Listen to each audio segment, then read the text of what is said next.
नमस्कार, मी अविनाश. महाराष्ट्र माझामध्ये आपणा सर्वांचं मनपूर्वक स्वागत. दर्शको, आज आपण अतिशय महत्त्वाच्या मूलभूत पण अतिशय आगळ्या वेगळ्या आणि हटके विषयाला खरं तर हात घालणार आहोत. खरं तर मी आज पंढरपूर तालुक्यातल्या वाखरी येथील बागलवस्ती इथल्या मराठी म्हणजे जिल्हा परिषदेच्या शाळेमध्ये आलोय. खरं तुम्हाला प्रश्न पडला असेल की आज अशी ही स्वारी राजकारण सोडून शेती सोडून नेमकी ह्या शाळेमध्ये का आली. तर आजची गोष्ट अतिशय खास आहे, वैशिष्ट्यपूर्ण आहे, महत्त्वाची आहे आणि शिकण्याजोगी आहे. कारण मी ज्या जिल्हा परिषदेच्या शाळेमध्ये उभा राहिलोय त्याचा जर तुम्ही कॅम्पस आणि परिसर बघितला तर फक्त कॅमेरामन तुम्हाला दाखवतील की हा एवढा मोठा भला मोठा कॅम्पस हा एका बागलवस्ती नावाच्या वस्ती शाळेचा आहे. ज्या पद्धतीची खेळाचं मैदान इथं डेव्हलप आहे, ज्या पद्धतीच्या इमारती तुम्हाला दिसते, ज्या पद्धतीचे झाडं झुडपाने रंगरंगोटी इथं दिसते, ज्या पद्धतीनं पाण्याची सुविधा असेल, स्वच्छतागृह असतील, सोलर पॅनल असेल, ह्या सगळ्या गोष्टी दिसतात. या सगळ्यावरून असं वाटतं की ही कुठली तरी भलेही मोठी खाजगी शाळा असेल, परंतु ही एका वस्तीवरची जिल्हा परिषदेची शाळा आहे आणि नेमकी त्याचीच गोष्ट आज तुम्हाला जाणून घ्यायची आहे. कारण अलीकडच्या काळामध्ये आपण ज्या पद्धतीनं एकूण प्राथमिक शिक्षणाचा किंवा मराठीतल्या शिक्षणाचा किंवा जिल्हा परिषदेच्या शाळांचा जो ऱ्हास होतोय तो बघतोय, त्याला कुठेतरी आदर्श घालून देणारी, त्या अधपतनाला थांबवणारी, रोखणारी आणि या मराठी शाळांना आदर्श घालून देणारी. कारण अलीकडच्या काळामध्ये तुम्ही जर शिक्षणावरचा खर्च बघितला तर अक्षरशः जो ग्रामीण भाग आहे त्याचं कंबरड मोडणारा शिक्षणाचा खर्च आहे. नाविलाजानं गावातली शाळा तितकी सक्षम नाही, नाविलाजानं गावाच्या शाळेमध्ये तितक्या सुखसुविधा नाहीत आणि मग आपलं मूल कुठेतरी तिथनं या शिक्षणाच्या स्पर्धेतनं बाहेर पडू नये म्हणून मग पोटाला चिमटा घेऊन कुठेतरी दोन पैसे कुणाकडून तो उचलून प्रसंगी व्याजानं काढून बरेच जण आपली मुलं आज आपल्या घरापासून लांब कुठेतरी शहराच्या ठिकाणी किंवा इंग्लिश मिडियमचं जे सध्या फॅड आलंय तिथं घालतात आणि त्यातून बऱ्यापैकीचा आर्थिक ताण हा कुटुंबाला आज सोसावा लागतोय. आणि ह्या सगळ्यामध्ये मूलभूत हक्क असलेलं आपलं शिक्षण एका बाजूला मोफत मिळत असलेल्या या मराठी शाळा मात्र उद्ध्वस्त होत असताना या बागलवस्तीच्या शाळेनं जो आदर्श घालून दिलाय तो कशा पद्धतीने निर्माण झाला, काय विचारानं ह्या शाळा निर्माण झाली, ही शाळा अशी होण्यामागं इथले शिक्षक, इथली ग्रामपंचायत या सगळ्यांचं योगदान आहेच, परंतु ह्यातलं आणखी एक योगदान आहे ते अतिशय महत्वाचं आहे.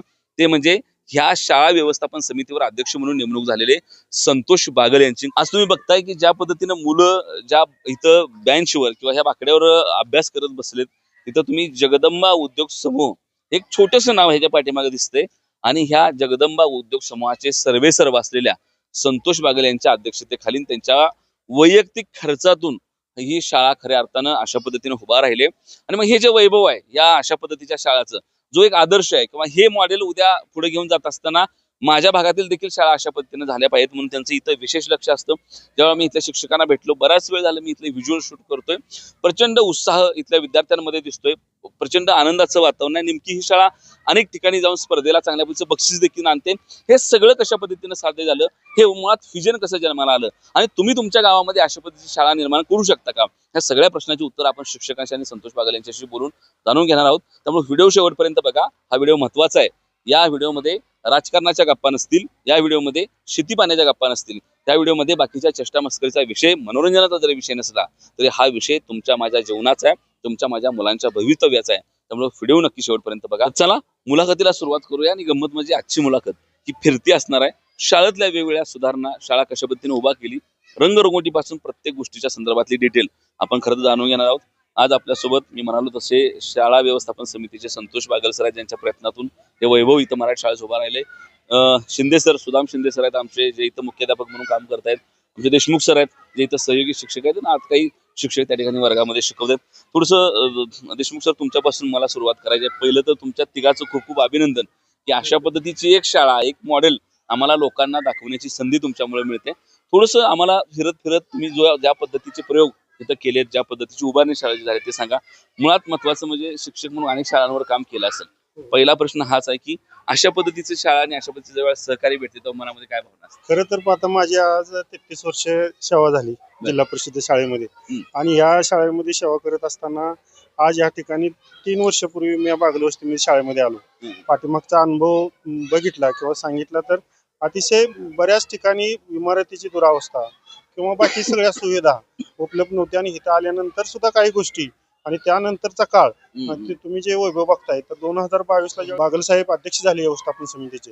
आणि त्यानंतर शाळेला जे काय ज्या काय भौतिक सुविधा असतील, ज्या काही सर्व तुम्ही वैभव या ठिकाणी बघताय ते सर्व तेथून सुरुवात झाली. आणि पहिलं पाहता तर इमारत नव्हती, इमारत गळत होती, नादुरुस्त होती, बसायला जागा नव्हती. आमचे पवार सर म्हणून यापूर्वी शिक्षक होते, ते किचनच्या शेडमध्ये मुलांना घेऊन शिकवत होते. मग आम्ही ही सर्व समस्या ग्रामपंचायतचे सरपंच असतील, व्यवस्थापनचे आमचे अध्यक्ष, आम्ही गेलो ग्रामपंचायतमध्ये सांगितलं. त्यांनीही त्यावेळेस जिल्हा परिषद पंचायत समिती आणि ग्रामपंचायतच्या सानिध्यातून निधी दिला आणि तो निधी कमी पडत असल्यामुळं पण स्वतःच्या खर्चाने व्यवस्थापनचे अध्यक्ष आमचे बागल साहेब, संतोषजी बागल, त्यांनी स्वतःचे पैसे खर्च केले आणि 2 खोल्या, त्यात जुनी इमारत आहे ह्या बाजूला आणि ह्या बाजूला नवीन इमारत आहे, ह्या दोन्ही खोलीची दुरुस्ती तुटपुंजी आली असताना शासनाची, त्यामध्ये अनेक भर करून बळकट अशा, दणकट अशा, सुंदर अशा वर खोल्या त्यांनी तयार केल्या. बाजूलाच आपण ऑफिसच्या शेजारी आपण शौचालय बघतो, मुलींचे युनिट असेल, मुलांचे युनिट असेल, अतिशय देखणं आणि इंटरनॅशनल लेवलचं शौचालय, सर्व दोन दोन कमोडचं त्या ठिकाणी आहेत, बाथरूम सहित, शॉवर सहित असं सुंदर असं शौचालयाचं युनिट उभा केलं. त्यालाही ग्रामपंचायतनं आम्हाला अनुदान दिलं. ते थोडं अपुरं होतं, त्यामध्येही आमच्या अध्यक्षांनी पैसे त्यामध्ये टाकून सुंदर असं शौचालयाचे युनिट असेल. त्या ठिकाणी खेळाचं मैदान बघितलं तुम्ही, खेळाच्या मैदानात तर अतिशय असं खोल होतं.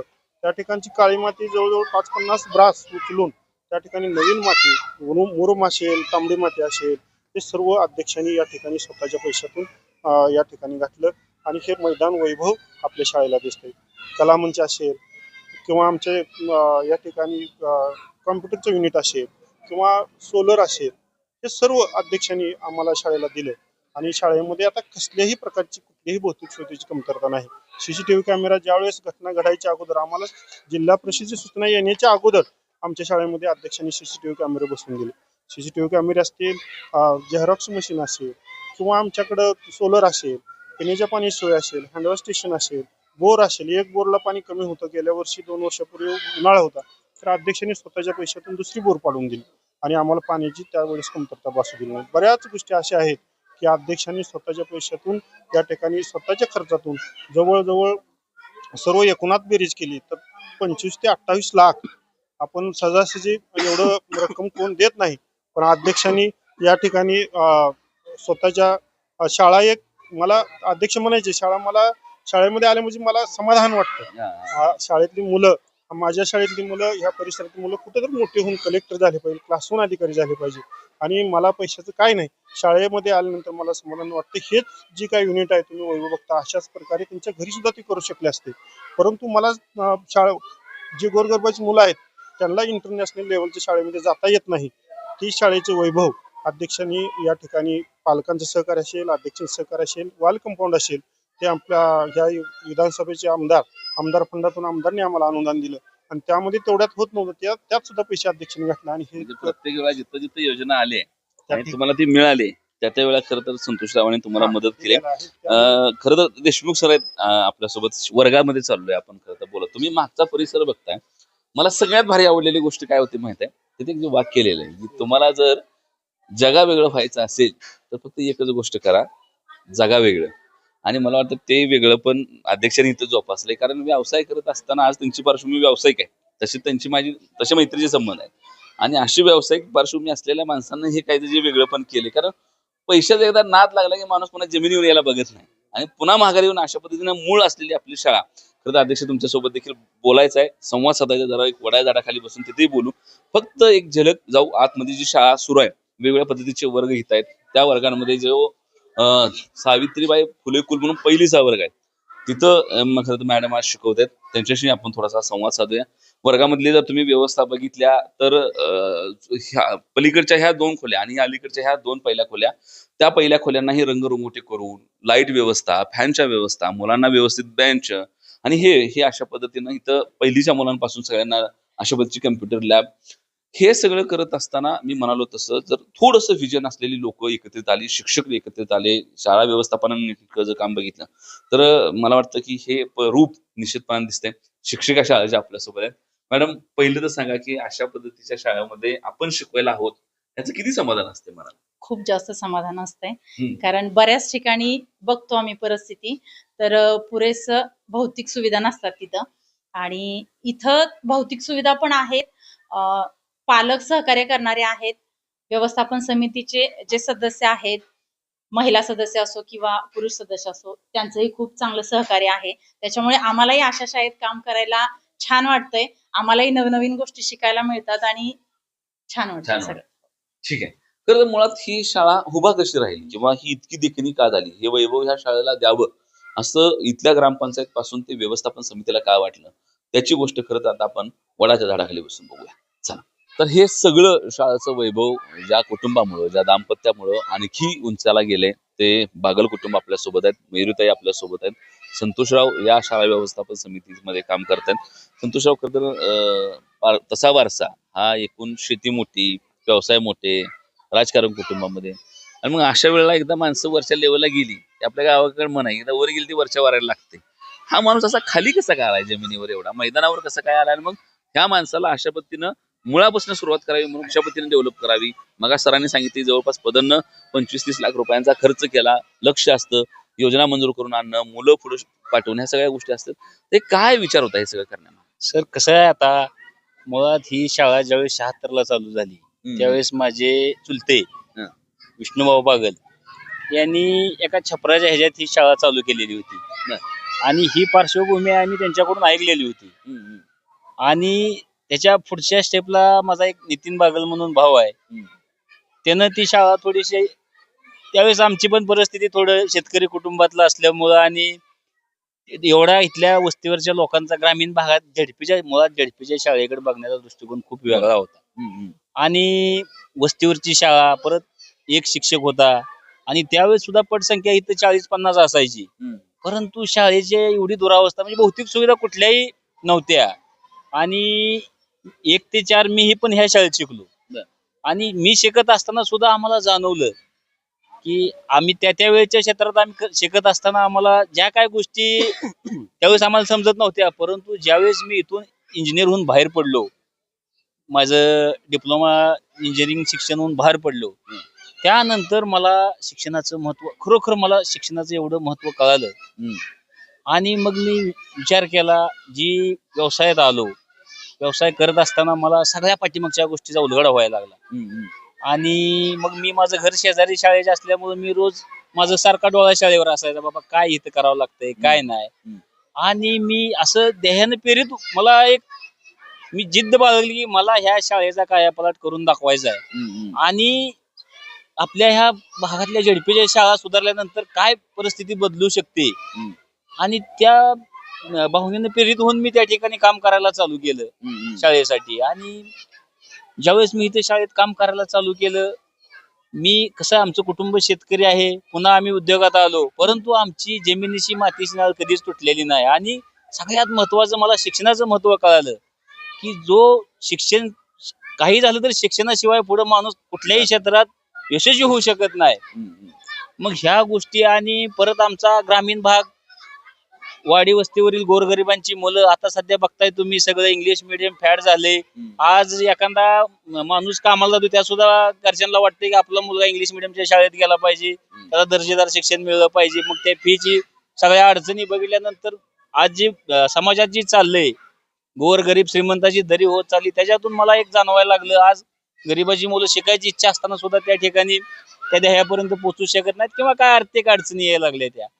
मग ह्या सगळ्या गोष्टीचा विचार करून मी माझी खूणगाठ बांधली की आपल्याला एक जिल्हा परिषदची शाळा, एक राज्यात वेगळा मॉडर्न शाळा कशी बनली जाईल, आणि त्याचं ह्या भागातल्या सगळ्या शाळा मला त्या पद्धतीनं बनवायचं आहे.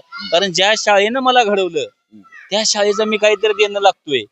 आणि आज एक राजकीय, सामाजिक किंवा उद्योग क्षेत्रात काम करत असताना मला वाटलं की बाबा आज काहीतरी आपल्याला, आपल्या ज्या शाळेनं घडवलंय त्या शाळेसाठी काहीतरी करून दाखवायचं आहे. आणि मला विश्वास आहे ह्या शाळेतली मुलं उद्या नक्की कला, क्रीडा किंवा IAS, एखादा IAS अधिकारी स्वप्न व्हायचं मी बघतोय त्या शाळेतनं. ही माझी सुरुवात अशी धडपड होती त्या बनवायचा, जी चालू केली. खरं तर आता हे सगळं करत असताना सुरुवातीला काय चॅलेंज होतं? मग अशी सांगितलं की बरीच कामं, जिथं अध्यक्ष, जिथं इतर निधी कमी पडत तिथं अध्यक्ष आहेत, मैदानाची गोष्ट सांगितलं, ह्या प्रत्येक गोष्टी कशा कशा घडत गेल्या ह्याच्यामध्ये? तुम्हाला एक अतिशय, या शाळेची एक इमारत होती, जुनी दगडी इमारत होती सर, मला वाटतं ती 90च्या दशकातली इमारत होती. आणि त्या शाळेचं पाडकामाचं टेंडर निघालं होतं. मग टेंडर 2-3दा झालं, पण शाळेचा एक स्लॅब त्या दगडी शाळेच्या ह्याच्यावर रेस्ट केलेला होता, जुन्या शाळेचा. आणि टेंडर कोणीच घ्यायला तयार होणार की ती दगडी शाळा पाडावं तर पलीकडचा वर्ग पडतोय, कुठलाच कॉन्ट्रॅक्टर ती तयार होणार. मग शेवटी आम्ही विचार केला, आता म्हणलं पडली तर दोन्ही वर्ग आपणच बांधू. ह्या ध्येयाने प्रेरित होऊन आम्ही ती शाळा एक अक्षरशः इथं पोकल्यानं शाळा पाडलेली आहे. ती शाळा पाडल्यानंतर मग आम्हाला पहिला वर्ग करताना थोडं ग्रामपंचायतने एक रूम आम्हाला ग्रामपंचायतकडून एका रूमला निधी मिळाला. परंतु तो निधी मिळत असताना परत मग लोकांच्या आम्हाला म्हणजे आम्हाला अंगणवाडी पण पाहिजे. मग त्या दोन्ही वर्ग आम्ही अटॅच करून अंगणवाडी आणि एक वर्ग त्या ठिकाणी निर्माण केला. पहिली सुरुवात आम्ही पडकी शाळा पाडून सुसज्ज अशा 2 रूम तयार केले. तिथून पुढे आम्ही प्रत्येक मग आम्हाला मैदानाचं मुलांना म्हणजे मैदान नाही तर अक्षरशः सर मैदानाचे तुम्हाला जुने फोटो बघितले तर तुम्ही म्हणसाल की इथं गुडघे इतक्या चिखलातून मुलं आत येत आणि शाळा आहे का ही काय म्हणजे लोकांना लक्षात पण येत नव्हतं. मग त्याला चॅलेंज म्हणून पहिलं काम मी सुरुवातीला आपलं मैदान पूर्ण इथे 50 टिपर काळी माती होती. काळी माती काढून मुरुम टाकून त्याच्यावरती परत आपण लाल माती हा एक सुसज्ज असं मैदान तयार केलं. परत मला पलीकडे मग आमचं स्वच्छ टॉयलेटचा विषय गंभीर होता इथं. त्यावेळेची टॉयलेट आपली साधी टॉयलेट होती. मग आम्ही ग्रामपंचायतवर वेळोवेळी भांडत होतो बाबा आमच्या शाळेसाठी टॉयलेटची सुविधा पाहिजे.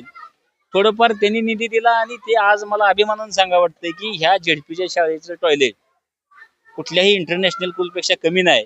एवढ्या दर्जाचं आम्ही टॉयलेट त्या ठिकाणी व्हिजन ठेवून बनवलं. जवळजवळ 8-9 लाख रुपयाचं ती टॉयलेट आम्ही एकदम चांगल्या विद्यार्थ्यांना तिथं कुठल्याही पद्धतीचा त्रास झाला नाही पाहिजे किंवा शाळेतलं टॉयलेट आहे वास आला तर लोक आज आपण घरातून म्हणून जरा वास आला तर ही परंतु अशी कुठली तिथे इतकं क्लीन आणि स्वच्छ टॉयलेट आम्ही त्या ठिकाणी बनवलं. परत काय झालं सर महाराष्ट्र शासनाचं एक अभियान चालू झालं मुख्यमंत्री माझी शाळा सुंदर शाळा. कसं आहे बघा योगायोग होता त्या गोष्टीला स्पर्धा निर्माण झाली आणि आम्ही शाळेसाठी झोकून काम करत होतो. परिसर कसा बनवायचा आणि त्या मुख्यमंत्री माझी शाळा सुंदर शाळेचा एक आराखडा आला. मग आम्ही शिक्षक बसायचो आमची शाळा व्यवस्थापन ग्रामपंचायत डेप्युटी हे करत असताना आम्हाला ते मुद्दे सगळे कागदावर आले बाबा काय काय लागतं या स्पर्धेत उतरायसाठी. मग पहिल्यांदा आला आमचा वॉल कंपाऊंडचा विषय आला की शाळेला वॉल कंपाऊंड लागते. मग आम्ही समाधान दादांकडे गेलो बाबा आम्हाला सर वॉल कंपाऊंड साठी निधी पाहिजे.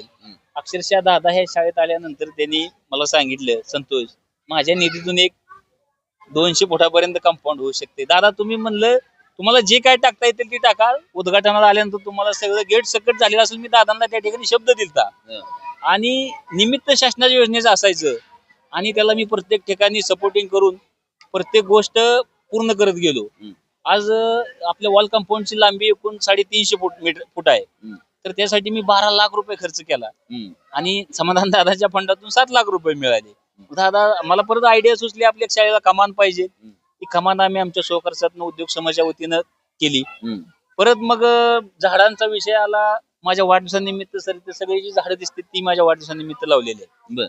आणि मग माझ्या उद्योग समाजाच्या वतीनं मी पूर्ण कलामंच असू द्या सोलर सिस्टीम असू द्या सीसीटीव्ही कॅमेरा इथला एक आपल्या झेडपी शाळेत एक इन्सिडेंट घडला होता त्यावेळेसच्या आधी घडायच्या आधी 1 वर्ष मी इथं सीसीटीव्ही आम्ही आपल्याला जी बाबा सुरक्षा हायवेकडे जी शाळा आहे ती सगळ्या गोष्टी सुरक्षित असावं म्हणून आम्ही सीसीटीव्ही त्या ठिकाणी बसवलं होतं. डिजिटलायझेशन म्हणून शाळेला आम्ही 3 रूमला डिजिटल बोर्ड त्या ठिकाणी आणले.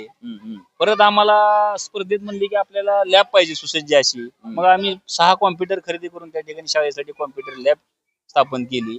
आम्हाला वेळोवेळी वरून गट शिक्षण अधिकारी असू द्या झेडपीचे शिक्षण अधिकारी असू त्यांनी पण मार्गदर्शन केलं बाबा काय कशा पद्धतीने शाळेत ही पाहिजे. आणि सगळ्यात सर ह्यातला सगळ्यातला इफेक्ट सांगतो विद्यार्थ्यांवर त्याचा इतका मोठा इफेक्ट झाला. इतकं स्मार्ट विद्यार्थी आज आम्ही तालुक्याच्या मुलींची तालुक्याला कबड्डीला आम्ही प्रथम क्रमांक मिळवला. वस्ती शाळा असताना सुद्धा ज्या शाळेची पटसंख्या 70 आहे आणि त्याचा आउटपुट ह्या वर्षी सर आपली शाळा 100 पटसंख्या झाली. शाळेचा पट वाढला. जेवढ्या काय भौतिक सगळ्या सुविधा आहेत त्यात आम्ही 100% त्या ठिकाणी इथं पूर्ण केल्या. काय ग्रामपंचायत आमदार फंड असू द्या आणि बाकीचा फंड आमच्या उद्योग समाजाच्या वतीने तिथं आम्ही खर्च केला. आणि सगळ्यात महत्वाचं सर मी माझ्या एवढ्या व्यस्त व्यापात उद्योगात कधी कधी मी 2-2 दिवस तिकडे जात नाही. परंतु ह्या शाळेचं काम करत असताना अशी काय ऊर्जा मिळाली. मी दिवस इथं थांबलेलो असायचो. मला त्याचा कुठला आळस येत नव्हता कंटाळा वाटत नव्हता आणि माझं काम तिकडे उद्योग क्षेत्राचं काम किती लोड असला तरी मी इथून दिवस थांबून ते काम करून जातीनं काम करून घेतलं. प्रत्येक कोपरा ना कोपरा शाळेचा मैदान असू द्या खेळण्याची सुविधा असू द्या कंपाऊंड असू द्या बिल्डिंगचं काम असू द्या. आणि आपल्या शाळेवर रेन वॉटर हार्वेस्टिंगचा सुद्धा प्रोजेक्ट आम्ही राबवलेला आहे. कारण उन्हाळ्यात आम्हाला पाण्याची टंचाई झाडी एवढी आहेत आणि 2 बोर असताना सुद्धा बोरचं पाणी राहत नव्हतं. त्यासाठी आम्ही रेन वॉटर हार्वेस्टिंगचा प्रकल्प इथं राबवलेला आहे शाळेत. खरं तर संतोषराव पार्श्वभूमी उद्योगाचे आज हे इतकं मोठं व्याप आहे पाठीमागे, एवढी मोठी व्यस्तता आहे. इंजिनियर आहात स्वतः, सगळं कुटुंब मी म्हणाल तसं प्रचंड मोठी पार्श्वभूमी आहे. हे सगळं असताना सुरुवात करावी लोकांसाठी असं वाटतं, मूळ शाळेपासूनच करावी असं काय वाटलं? सर आमचे चुलते होते विष्णुभाऊ बागल यांनी खरं तर ग्रामीण भागात शाळेची सुविधा नसताना इथे पहिली झेडपीची वस्ती शाळा आली होती. तिथून त्यांच्या काळापासून भाऊ असू द्या, दाजी असू द्या, किंवा नंतरच्या थर्ड जनरेशनला तानाजी काका आम्ही असू द्या, आम्हाला लक्षात आलं व्यवसायात गेल्यानंतर शाळेशिवाय माणूस कुठल्याही पुढे प्रगती करू शकत नाही. व्यवसाय असू द्या, कुठल्याही क्षेत्रात असू द्या.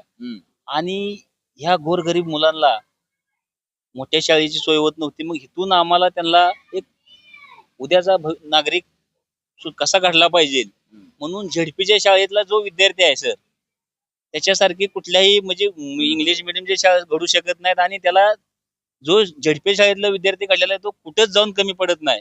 त्याचं स्वतः उदाहरण मी आहे, कारण 1 ते 4 मी ह्या शाळेत शिकलो. आणि ह्या शाळेत शिकल्यानंतर मी आज 200 वर्करचा माझा व्यवसाय सांभाळतोय, ह्याची जाणीव मला झाली. आणि त्यातून मला असं वाटलं की आता आपल्या झेडपीची शाळा अशा पद्धतीने झेडपी शाळा बनवायची की इथला प्रत्येक विद्यार्थी कुठल्या ना कुठल्या क्षेत्रात सक्षम झाला पाहिजे. आणि ही शाळा बनवली असताना आता मला पुढे जाऊन त्या विभागात अशा शाळा बनवून एक गोरगरिबांची मुलं असू द्या, या परिसरातला काय झेडपीची शाळा अशा पद्धतीनं शिक्षण मिळतंय, किंवा लोकांचा ऑटोमॅटिक पालकांचा सुद्धा त्या ठिकाणी वडा झाला पाहिजे की आपली मुलगा हा झेडपी शाळेत शिकला पाहिजे. म्हणून मला आता इकडच्या आमच्या सगळ्या भागात झेडपीच्या शाळा ह्या एक विजन म्हणून सगळ्या शाळा रोल मॉडेल बनवायच्या आहेत. आणि उद्याचं भविष्य ह्या झेडपीच्या शाळेतून नक्की घडणार आहे याचा मला विश्वास आहे. अगदी खरं तर हे सगळं होत असताना मयुरीताई तुमची देखील मोलाची साथ आहे. खरं तर अशा पद्धतीनं ज्या वेळेला कुटुंबातली माणसं एक विजन विचार घेऊन जगतात, सासरे एवढे मोठे सामाजिक जीवनामध्ये काम आहे, उद्योग एवढा मोठा आहात, मुळात जर थोडं आमच्या कॅमेऱ्यान म्हणणं बघितलं तर ही पावली आम्हाला एवढ्या मोठ्या घरातली आहे असं अजिबात सुद्धा जाणवत नाही. ती मग ज्या पद्धतीने तुमचं मी प्रार्थना चालू होती मगाशी, तर त्या लेकरांच्या डोक्यावरून हात फिरवून त्यांच्याशी विचार संवाद गप्पा हे सगळं चालू. काय वाटतं ज्यावेळेला अशा वेळेला आपले मिस्टर हे विजन जगतेत किंवा हा विचार घेऊन पुढे चाललेत, तिकडे तानाजी काका तुमच्या कुटुंबामधून आहेत, विष्णुभाऊंचं राजकारण होतं, दाईंचं राजकारण मला वाटतं होतं, हे सगळं बघताना काय वाटतं मनामध्ये? छान वाटतंय. असं मी एक ह्या घरात बागल कुटुंबात एक सून म्हणून आली. असं त्यांनी जसं ही प्रगती केली तशी मला पण असं बाहेर पडू वाटतंय. ते सासरे दीर आहेत, दाजी आहेत, माझे मिस्टर आहेत, ते सगळे समाजसेवा करतात, गोरगरिबांनाही करते, जिथे आडले तिथं ही दाखवून देते, मदत करते, समाधान वाटते. खरं तर हे पाठीमागे एवढी मोठी पार्श्वभूमी आहे, तुम्ही त्या घरामध्ये सून म्हणून आला आहात, तुमच्या मिस्टरांचं विजन बघितलं तर ही शाळा जिथं लागेल तिथं जवळपास मोठा निधी स्वतःच्या खिशातनं घालून जगदंबा उद्योग समूहाच्या माध्यमातून असेल, हे जे उभा केले वैभव, असं वैभव मला अनेक शाळांमध्ये निर्माण करायचं आहे. ह्या संपूर्ण माझ्या भागामध्ये हे त्यांचं विजन आहे. आणि असं सगळा विचार घेऊन ही सगळी माणसं पुढे चालली तर कसं वाटतं यांच्या सोबत खांद्याला खांदा लावून उभा राहतं? चांगलंच वाटतंय. जशी आणि माझ्या मिस्टरांनी शाळेची कायापालट केली, आपण पण यांच्या खांद्याला खांदा लावून पुढच्या वाडी वस्तीवरच्या शाळा आपण चांगल्या करू. खरं तर आता मिस्टरांचं जर विजन बघितलं तर त्यांना ही शाळा या भागातली आदर्श शाळा करायची, यासोबतच शेतीचे, रस्त्याचे, पाण्याचे इथले प्रश्न. काय वाटतं ह्या सगळ्यामध्ये आपण असावं असं वाटतं? असं वाटतंय की मी पण सर रानात जाते, तिथंच पाण्याची समस्या, रस्त्यांची दुरावस्था कशी ती बघितली. ते पण मी आता माझ्या मिस्टरांच्या खांद्याला खांदा लावून मी ती काम करू शकतो, लोकांच्या गोरगरिबांच्या अडी अडचणी पूर्ण करू शकतो.